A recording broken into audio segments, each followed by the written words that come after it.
Welcome to The Explainer. Today we're looking at a pretty incredible idea that a single gain knob inside our brains could be the secret behind our most creative and spontaneous thoughts.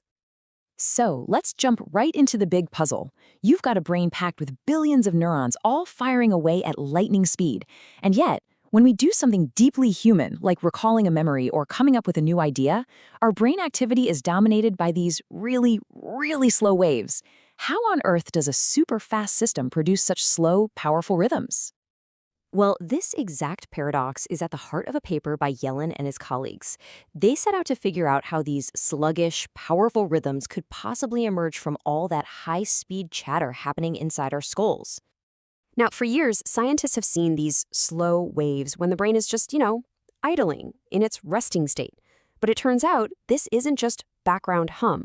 This slow dance seems to be absolutely crucial for when we switch gears into a creative, self-generated mode of thinking.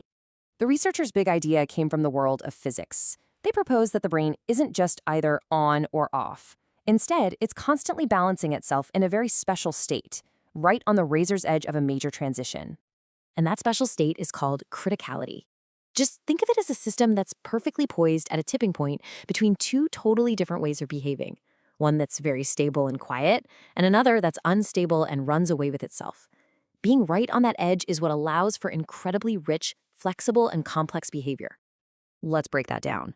On one side, you've got a subcritical state. Here, any brain activity just fizzles out, like a quiet murmur in a library. On the other side, you have a supercritical state, where activity explodes into a runaway feedback loop. Obviously, neither of those is great for complex thought. But right there, in that sweet spot, just shy of the tipping point, a state called near criticality, something amazing happens. The whole system's dynamics actually slow way down. It's a phenomenon called critical slowing down, and it naturally cranks up the volume on those ultra-slow brainwaves we were wondering about. Okay, so how do you even test an idea like this? Well, this is where it gets really elegant. They didn't need a massive supercomputer. Instead, they built a wonderfully simple model of a brain circuit, a little brain in a box. And what's so cool is how simple this model is. Seriously, it's just a random mess of virtual neurons fed with random static. The genius here isn't in building a complex machine, but in figuring out how to tune a very simple one. And that tuning comes down to one single crucial thing, a parameter they call G. You can think of it as a master gain knob for the whole network, like a dimmer switch that controls the overall excitability of the entire system. Here's how it works. When G is less than 1, the network is quiet and subcritical. If G is greater than 1, it's unstable and supercritical. The researchers bet that all the interesting stuff, all the magic, happens when G is dialed in to be just a hair below 1. So now we get to the really exciting part. They asked a huge question. Could the output from this dead simple model actually look like the electrical signals from a real, living, thinking human brain? To find out, they first took real brain recordings from people who were just chilling out in a resting state. Then they started turning that gain knob on their model, tweaking it until the model's activity pattern was a dead ringer for the real brain's resting activity. And guess what? They found it, a specific sweet spot.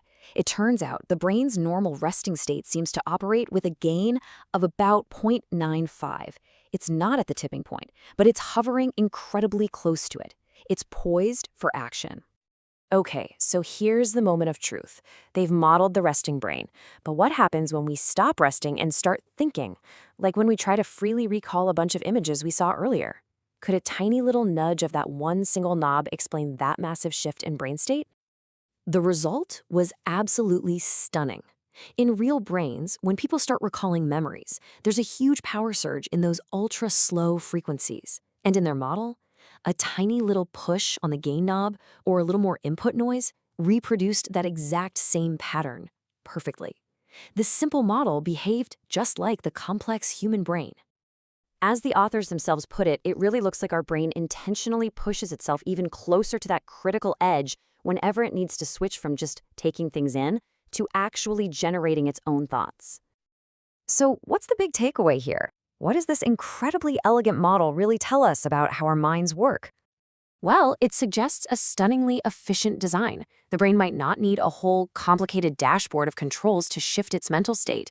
All it might need is one simple knob to go from quiet rest to active creation. And this is a huge deal. It gives us a beautiful explanation for that mystery of the slow brainwaves. It shows us how we can so quickly and flexibly switch into creative modes like brainstorming or just letting our minds wander. It suggests our brains are harnessing a fundamental principle of the universe to make thought possible. So the takeaway is just wow. A simple model with one knob based on a universal idea from physics might just explain one of the deepest mysteries of the human mind, our ability to create.